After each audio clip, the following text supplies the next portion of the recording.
everybody. It's almost Christmas. This is our last live stream before Christmas. Thank you for joining me. The next live stream after this will be on the 27th, Sunday evening, when we watch Wonder Woman 1984 together. I'm so excited. We're going to have such a good time. I saw that we have a new member. Hold on. Let me go give them a shout out. Very important to me to give shout outs to new members. Oh, no, it went away. It was, I think, like Gabriel, right? I apologize. We just got another new member. Hold on. Let me go down. Let me catch up. Bryson Goebel, thanks for joining. And I saw someone else who made the stream, I think Fortis, who doesn't usually get to make it. So it's so nice to see so many of you here. I hope you're all having a wonderful holiday, and we have some really good stories to go over today. Oh, it's going to be a good one.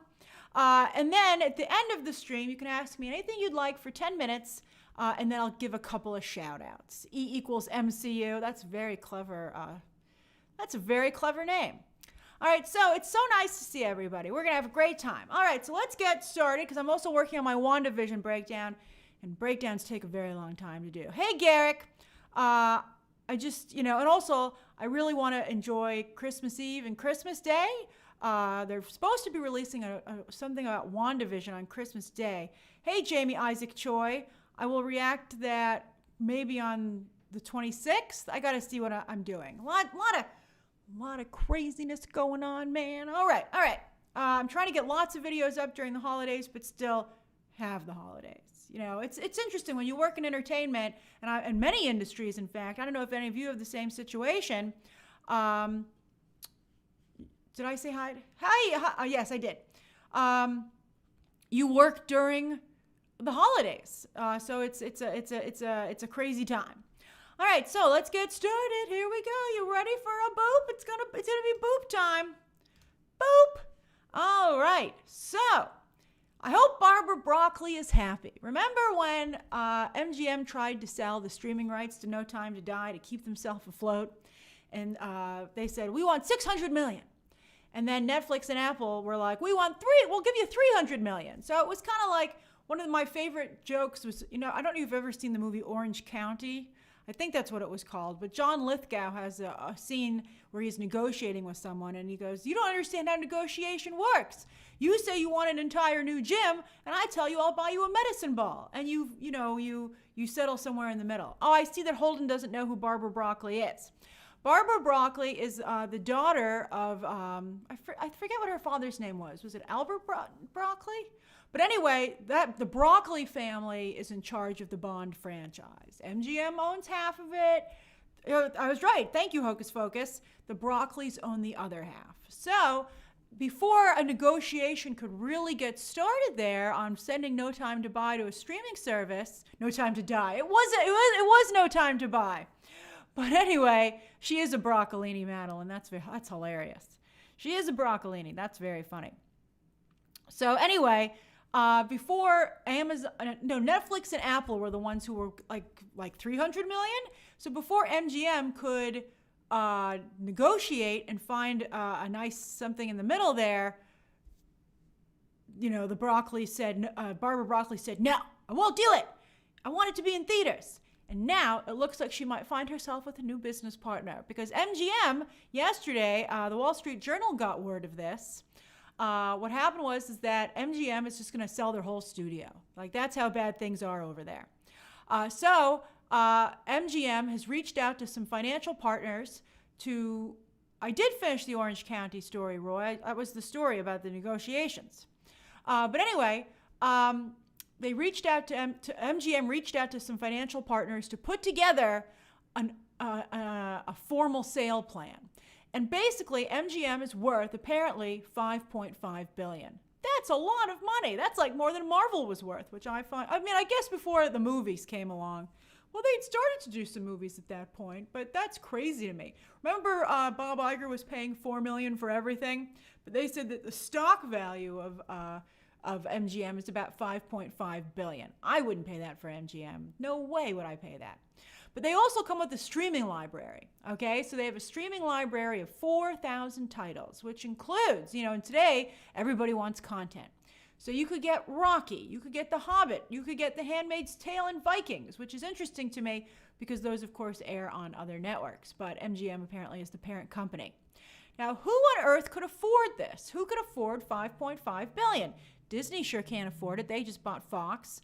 Warner Brothers can't afford it because AT&T is already trying to load off debt as it is by selling off some parts of Warner Brothers that don't interest them. Alex, The Wizard of Oz is over at Warner Brothers for some reason right now. That's a good question, though. But anyway, I don't think any movie studio could buy them. So as some of you are already pointing out, Dane and Zach already said Apple, and I see Juan saying Netflix. Dogomania, Sony is like, Sony's not even sure if they want to be in the movie business. So I don't see that happening. I don't see Sony making the purchase, and Paramount also is not particularly aggressive in the movie space. I don't see those studios spending that much money. So yeah, your really only possible takers are Netflix, Apple, and Amazon. NBC Universal, they are already so big. I don't know if they'd want to spend the money either. They just set up their own streaming service. So the Bond could end up on a streaming service after all, and long term, no less, if one of them were to make the purchase. That's incredible to me. You could always have an outside company decide to get into the movie business, but I don't really know if MGM's even really in the movie business outside of James Bond. So I can't see anyone wanting to buy this to run it. I think they would want to liquidate it and just fold the properties into their own area. You wouldn't get full ownership of Bond, but you would get 50% and distribution rights, or the right to sell the distribution rights. I feel like the Bond franchise has never expanded. They don't do any television series. They don't have any spin-offs. That's the name of the game these days, right? I think there's a lot of value in the Bond. I think that's the only reason that MGM can be up for sale, and that's because it includes Bond, 50% of Bond. So that's why, I think that, Barbara Broccoli probably never imagined that would happen, but I bet she wishes she'd allowed them to have an influx of cash one time rather than having to totally go out of business. So let's keep an eye on the news and see if we get if there are any takers. If anyone, the sale is only just being put together right now, so sometime early in 2021 you might see someone snap that up.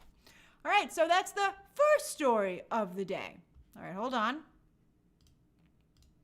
Second story of the day. Boop. All right, so remember I was recently telling you that people are so upset with Warner Brothers, they might not be able to release every single movie they promised on HBO Max because some places might not allow it and they might have lawsuits. It might be a real issue. And as I pointed out when I was breaking down the initial announcement, even the trailer that Warner Brothers released said, titles subject to change, because they were like, this might not go the way we think it is. So sure enough, it's happening. And it looks like first up, Godzilla vs. Kong and Dune are gonna get out of here. They're gonna be like, no thank you, but there is a loophole and we'll discuss. So Deadline had this buried in some other article or interview, but they did say that there's word. Hey, Brad McDonald and John Camara, thanks for joining. Brad McDonald, you're using your headshot there, it looks like. And John Camara, that looks like a lovely location wherever you are. But anyway, so Legendary is, of course, the company behind both those movies. Legendary is behind Godzilla vs. Kong and Dune. And it looks like they might be able to strong-arm Warner Brothers into moving these pictures. Or maybe not. As I said, I'm discussing it with you. So what would happen is that Legendary is very emphatic that these movies be theatrical-only releases because they're franchises. So you're not only killing the movie. Juan points out that King Richard, the article did point out that King Richard, the Will Smith movie about the father of Serena Williams, the Williams sisters, it's in his contract that it has to be a theatrical release. I can't believe that it would be in someone's contract that it has to only be a theatrical release, and Warner Brothers would not clear it with them before announcing it, because it just would be embarrassing to have to pull any movie, no matter what size it is. So I don't know. I feel that Will Smith is cheaper to buy out than all of Legendary, as you're about to find out. So they're saying they're probably almost definitely going to move Dune because it already comes out in October. What's a couple more months? So they probably are going to move that. And I saw one of you pointed out that Denis Villeneuve was so upset, and it looks like he might have gotten his way. Jose, you've arrived, Jose? That's great. So then Godzilla vs. Kong is a little bit more difficult because that has a May release date. So Legendary is like, you could release Godzilla vs. Kong in theaters and on HBO Max simultaneously if you pay us the $250 million that Netflix said that the movie was worth. That's ridiculous. Warner Brothers is probably like, yeah, we'll just move it, because Netflix would make there be no theatrical release in the entire world, whereas Warner Brothers can really only release Godzilla vs. Kong domestically. But I mean, I guess it technically could have made that money domestically, but it's still going on HBO Max. There's no way that Warner Brothers is going to write anybody a $250 million check. I just don't see it happening. I like your guys' reaction to this. This is funny. So I think both movies will probably move. And I think it's funny that Legendary isn't doing this for artistic reasons, as you can see, because they would take the $250 million for Godzilla vs. Kong. They're not like, but it must be on a screen. They're like, it must be on a screen unless you give me $250 million. Then you can do with it whatever you want. Play it on a phone, play it on a postage stamp. I don't care. So we'll see. And this could just be the tip of the iceberg. Once Legendary gets its way, everyone else might say, move my movie too. As I told you, I've heard James Gunn is very upset about what's being done to Suicide Squad, like super upset. And then how about The Matrix? The Matrix comes out around Christmas. Why on earth would they not move that? They're like, it's at the tail end of 2021. And then, as we discussed today with the trailer, the Little Things is stuck going first. It's like, it's too late for you, the Little Things. So they're going to come through first. So I think that's very, very interesting. So what do you guys think? Would you be disappointed if Godzilla vs. Kong and Dune had to move off of HBO Max? Or, I mean, as long as they're just moving, it's not like they're going to be theatrical only at a bad date. Would you be sad, or would you understand the situation? I think the internet would be furious. And I think that would be a trickle effect that people might say, well, I want my money back for my HBO Max 6-month subscription because I was supposed to get Godzilla vs. Kong as part of that, although you would have no legal standing because Warner Brothers said titles were subject to change. It's nice to see that most of you would not be that too upset. You're an understanding group. I love it. Although Kevin Plopper says, I'd be furious in all caps. That's fantastic. Jeff would also be ticked. Patrick O'Donnell says, I love the show. I love the drama too much to care. That's right. We are getting a show. We are getting a show. That's fantastic. We do have a good time with this stuff. We don't mind the roller coaster. We go all the way up and down. We don't own that roller coaster. I'm not tied to the front of it. All right. So, yeah, we'll see what happens. But I think that's very, very interesting indeed. Joseph, no word on Space Jam 2. No word on any of the other films. Even Margot Robbie and Patty Jenkins have come out recently against Warner Brothers. I don't get it. I mean, look at the box office right now. And these movies, sometimes if you sit on a movie too long, although let's see what Wonder Woman's box office is this weekend. As some of you are tweeting me, and as I'm seeing myself, because I'm keeping an eye on it, because you can see what seats are sold, they're selling a lot of tickets for Wonder Woman. They're selling a lot of tickets for Wonder Woman, at least, in New Jersey and wherever other people live who are writing me. But it could be pretty crowded, and, America might be ready. America might be ready. All right, so we'll see what happens. So that's the second story of the day. That's right, Stephen. Ryan Murphy should make a feud, Warner Brothers versus, he should make Warner Brothers versus everybody. That would be hilarious. That's a good comedy sketch for the next awards show. I like that a lot. All right, so final boop of the day. Boom Baby. I always like to do Boom Baby at the end because it's based off of Emperor's New Groove. If you've never seen that movie, you're missing out. It's on Disney+. Get ready to laugh. All right, so the final story of the day. So who's standing there? Well, I'm sure you recognize Danny McBride, who has a great new career as a filmmaker. Well, he's a screenwriter. I'm sure directing's not far behind. But he and David Gordon Green have teamed together, of course, as everybody knows, to bring back the Halloween franchise. And they have been tremendously successful, along with Jason Blum, who's the producer there. Who are the two people in horror, the two driving forces? It's Jason Blum and Warner Brothers. And kind of James Wan, but he's kind of out of that. He's kind of moved on. But anyway, Halloween, of course, the first Halloween did incredibly well. Halloween Kills was all set to do incredibly well, but got moved back a year because of the pandemic. And then there's supposed to be Halloween Ends. So David Gordon Green's pretty busy, but Jason Blum already's trying to book him for his next gig, and that's to do an Exorcist sequel. So Danny McBride so far would not be involved. Maybe he would. But anyway, That's great to see, Elliot. Yes, it was broken by the Observer, a very unusual source to break a movie news story. But that's fantastic. Although this is an unusual project, the way it's put together. So Danny McBride isn't involved as of yet. Right now, it would be Jason Blum producing and David Gordon Green directing. I think his directing is okay. I would want someone like Denis Villeneuve to do another Exorcist, to be honest with you. I think that the cinematography, as you can see from that poster alone, is very, very important. I don't want to just have it be like, Halloween, I thought this new Halloween in 2018 was fun. I didn't love it, though. I didn't love it. I thought it was a little over the top. I thought it was a little silly, although, of course, Danny McBride is involved. I don't think David Gordon Green to me is a fine choice. He's not a bad choice. I'm not like, damn it, it's ruined. But I'm not like, oh, exciting. I'm like, I think there are like a lot of directors who could do a better job, to be quite honest with you. Now, it's not a remake, at least. It would be a sequel. Now, I recently watched The Exorcist, like maybe a year or so ago. I don't know why. I was going through a kick of rewatching horror movies, and I remember that everyone was just terrified of The Exorcist, the stories about it. And I looked it up myself. I was like, oh, let me get ready to watch The Exorcist. And they were like, people were fainting in the theater. And I was like, it's going to be a doozy. So I turned it on, and I have to say it had a really good opening to the point where I was like, oh man, I hope this movie is not like going to jinx people who watch it. I was getting the heebie-jeebies. But then I felt like it didn't really pay off. I felt like it didn't go anywhere. I was like, oh, that's it? Although T. Mitch is like, it was so scary. So I didn't think it was that. I didn't think it was that scary. I felt like it had a good buildup, but I didn't think that it worked out very well. But, although some of you saying it really scared the crap out of you, it did unsettle me. And I did not want to go to sleep right away after watching it, to be honest with you. So, Ellen Burstyn and Linda Blair returning, Mika, I wouldn't be surprised since Jamie Lee Curtis returning was so imperative in the success of the new Halloween movies, which this team also made. William Friedkin right now is not involved. Mika, you're really on it there. But there's no talk about casting just yet, officially, because they're still putting the project together behind the scenes.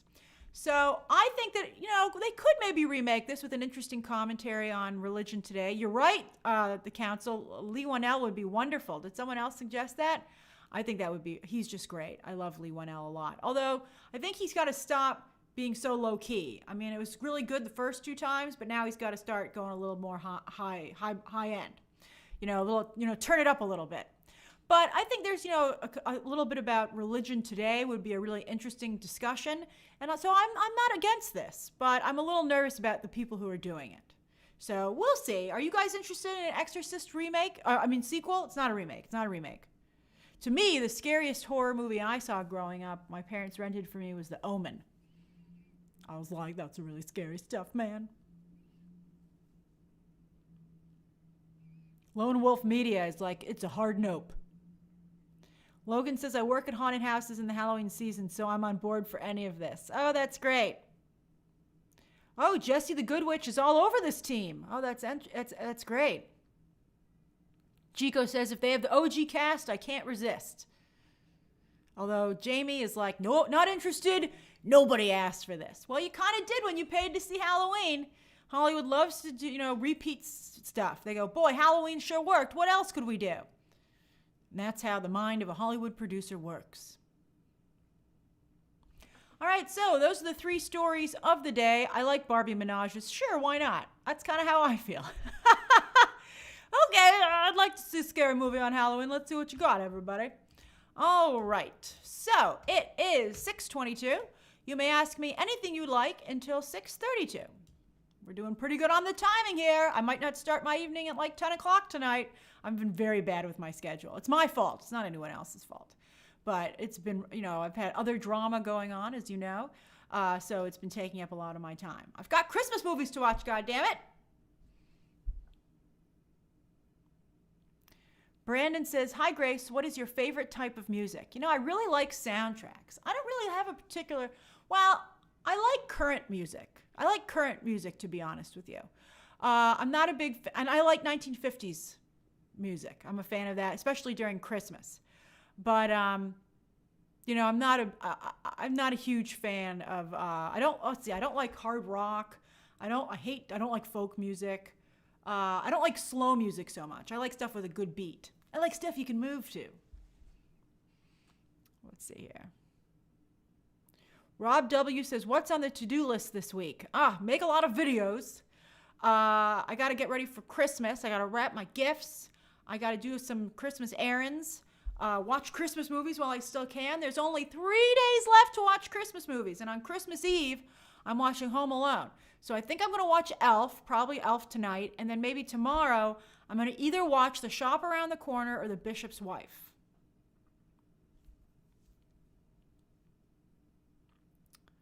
Let's see here. Lisa MP says, can you dance, Grace? Well, I wouldn't say I'm like Ellen, but I think I can dance. I don't know.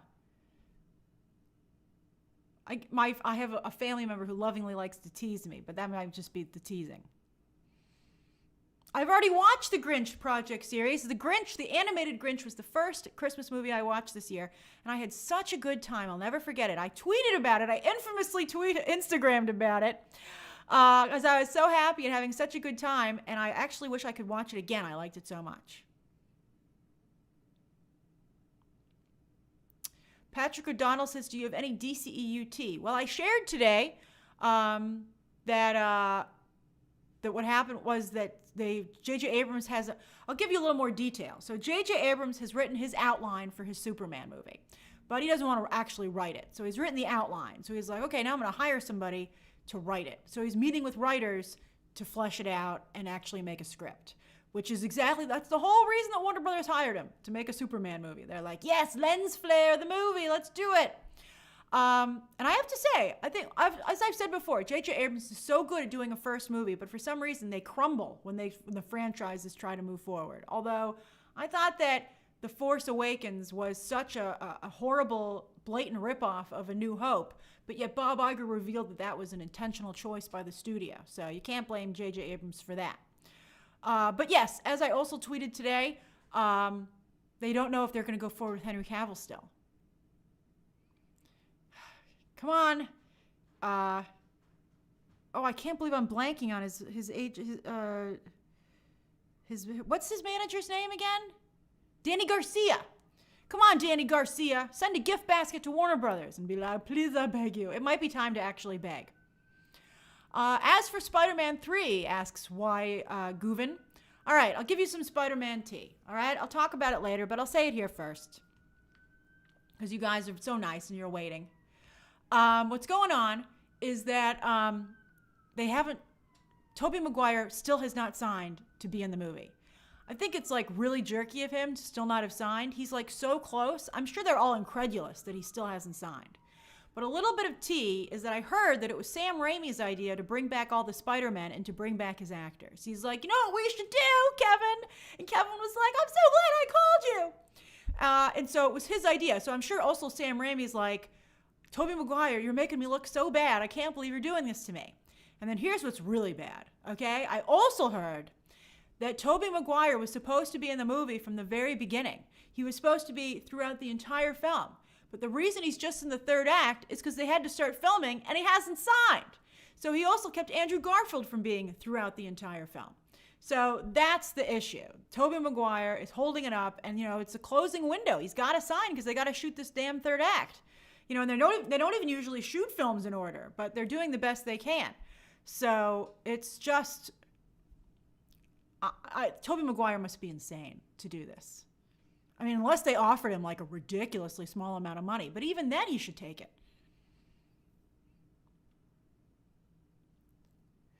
Madeline, did Tom Cruise yell at people again? Really? I think he'd be nuts to yell at anybody again.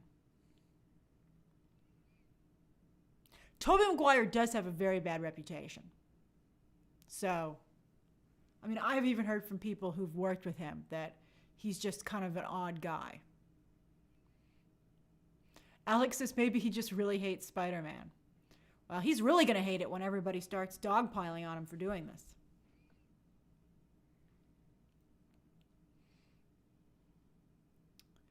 Oh, it's moving so fast. Hold on, let me try and stop it a little bit here. Bethany says, Grace, what are your top 5 Christopher Nolan films? I don't think he's made that much more than 5. I really love The Dark Knight. That's my favorite. I think Inception has some really nice set pieces in it. I like that. The Prestige is... I had a fun time seeing The Prestige. I'll never forget. I'll tell you my story about seeing The Prestige really quickly. And then I must... I can't name 5. It's going to take too long. But my quick Prestige story is that I was in Los Angeles and I was by myself. I was visiting. Hey, Chris B., thanks for joining. And I went to see The Prestige. I was so excited. And I was late. I was like, oh, it's the middle of the week. No one's going to be there. It's the middle of the week on an afternoon. It's going to be empty. So I was like coming in during the trailers. And I had gone to do something for work. So I had like a lot of, it was like, I had like some stuff for like a project I was doing. It wasn't like I wasn't working, but it was like, like a project I was working on. So I had a lot of paraphernalia with me. As anyone who's in entertainment knows, you're often carrying around a lot of stuff.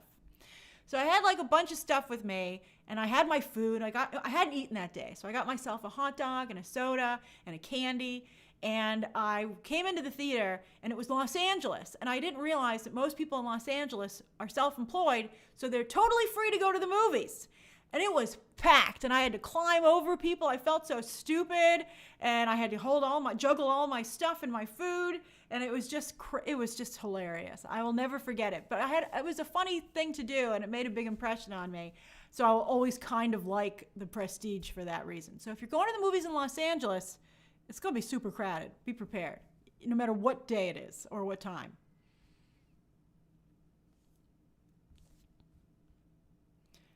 See here. Ashley Grady says, hi Grace, what is the most surprised you've ever been watching a movie in a theater?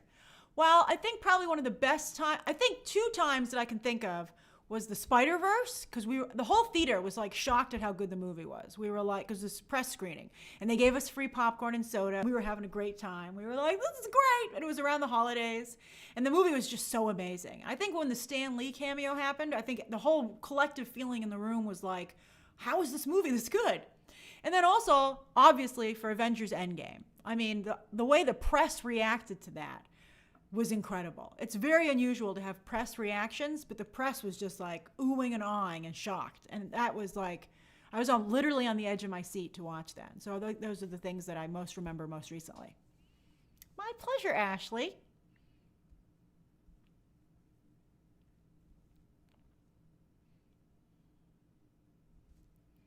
Joe Walker says, since Catherine Newton is older, could Marvel hire an older actor to play Wiccan in WandaVision 2? Timothy Chalamet.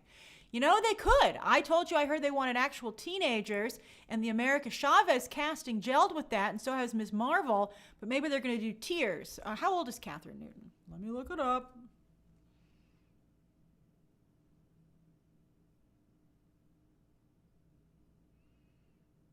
Let's see here.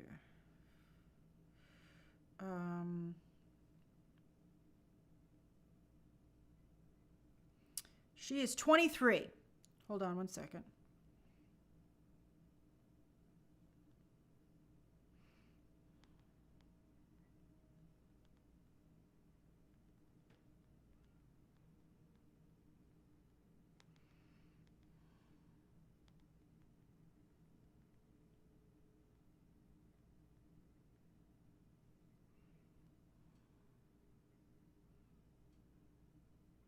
All right, sorry. I got a work text. I had to respond to it. Let's see here. Elliot, they just can't keep yelling at Tom Cruise. Just can't keep yelling at his crew though. And if they start to walk off, I mean that's just bad. He needs to hire someone to do the yelling for him. Let's see here. Chico, I did not buy my Apple HomePod yet. I didn't buy it. I know it's cheap. I was all ready to get it, but I just am doing too much other stuff.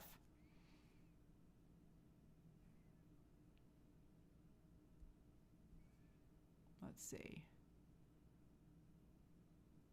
Yeah, that's right. They're supposed to have COVID compliance officers. All right, so it's 6:32. Let me do a quick couple of shout outs.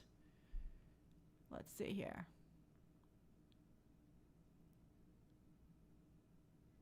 So now I'm not going to answer questions now. Now I'm going to do shout outs. You can ask me. I'll answer 2 more questions since I've spent part of the time doing my business text.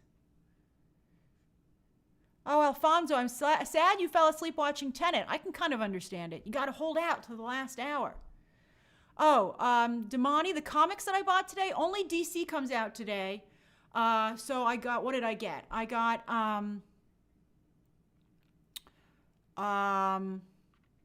the new Harley Quinn.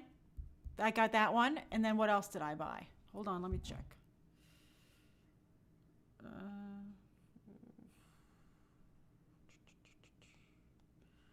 I also bought the new Wonder Woman, where the art is horrible, but I'm still buying it anyway.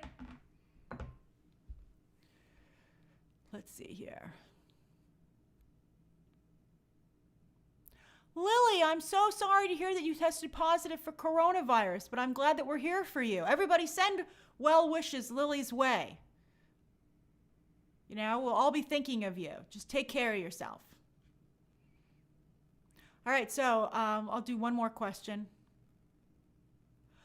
Scottish Boy says, what are your thoughts on the Polar Express with Tom Hanks? I think that I like the hot chocolate song, like everyone in the world, but I thought it was in a weird, uncanny valley. I didn't particularly like that so much. So I have mixed feelings on the Polar Express. I never watch it. It's like, it's not a Christmas movie I watch every year. I mean, I always see it on the trends and it always does well with other people, but I don't watch it. All right, so let me do a couple of shout outs real quick. If you're not, so don't ask me a question, but tell me what you're doing, what you could be talking about, what you're eating, what you're doing this evening, where you are, what you're planning to do for the holidays, just anything that you want, just so I can give you a little shout out. Portis 2 is watching from Tier 4 London. Stay safe, Portis. Lisa MP just finished Christmas shopping in Wisconsin. That sounds lovely. Lily, we love you too. Let's see here. Bryson Goebel finishing up work eating some almond roca. Oh, that sounds delicious. I'm a big almond fan myself. Sith Rodriguez has a blue sweater on. I hope that's what you mean. Oh, you like my blue sweater? Well, either way. Madeline's drinking some pickle beer. Lone Wolf Media says, my parents got COVID, so I'll be spending the holidays alone. Oh, I'm really sorry to hear that too. Well wishes for your parents. That's going to be hard. I can see my family at my parents' apartment during the day, but I can't have the evenings there. So I'll be spending Christmas Eve and, Christmas evening on the day alone myself. So it's just a crazy year. So just make sure you plan some fun movies to watch. Come on Twitter. I'll try and go on Twitter and say hi to everybody. I'll do that. I'm going to make a note to do that. Hold on. On Twitter, I'm going to go on Thursday and Friday and just take a couple of minutes to say hi to everybody who might be by themselves. Maybe I'll do, I don't know if I want to do a stream. I was like, maybe I could do like a Twitter stream. Although Twitter is a pretty vicious place right now. Maybe I shouldn't. All right, let's see here. Scottish Boy's having an adult drink in Glasgow. Let's see here. That's nice of you to say, the council, Gracie Claus. There's already Dwanta. I don't know if I can compete with Dwanta. Let's see here. Christopher Lorensky says, celebrating the end of the semester in Minot, North Dakota. I'm a college English professor and it was a rough term. I'm sure it was, but congratulations, you made it through it. Holden Stamper says, hope you're having a great day. About to go grab some takeout over here in Kentucky. That sounds wonderful. Chris Sanchez having boxed wine like a classy fellow. Cheers. Let's see here. Dancing Dog 60 says, fighting trolls on Twitter in Boston. It's funny. I was talking to someone occasionally when I see one of you defending me, and it's so nice of you to do it. But sometimes I'll see you interact with a troll that I know is a troll. So I will DM you and I'll say, thank you so much, but don't waste your time. You don't need to do that. A couple of salvos is fine, but if it goes on for a long time, I don't want to see you get sucked into a vortex that, that's my job. I get sucked into those vortexes. It's just part of what I do. But you guys I don't need for you to have to do that. But somebody wrote me back and they were like, oh no, I love doing this. I'm having a good time. So, hey, if you want to fight Twitter trolls, then more power to you. But I thought that was an interesting glimpse at like Twitter mentality. So I thought that was funny. Thanks, Adam. I've seen your tweets, Adam. That's very nice of you. Chico, I saw that you were watching Miracle on 34th Street. I saw your tweet. You said you really loved it. That's fantastic. Carlos, you have McDonald's? I'm so jealous. I love McDonald's. I haven't had McDonald's in almost a year. I miss you, McDonald's. Where are my chicken nuggets? So tasty. God damn it. Let's see here. Chad is also about to have some wine, watching Home Alone. You're watching it now with Marvel. Hey, they changed the emoji. It no longer looks like your dog. Let's see here. Yusuf is eating a giant chicken sandwich in Vancouver. Sounds delicious. Now I made everybody want McDonald's. Sorry, ES. All right, and then let's see here. Alex Tejeda is currently at the gym in Massachusetts. That's great. And then Brent points out that the McRib is back. All right, everybody, have a wonderful holiday. There will be videos going up tomorrow and over the next few days. So stay tuned for that. And WandaVision reaction later tonight. Okay, bye, everybody. Bye.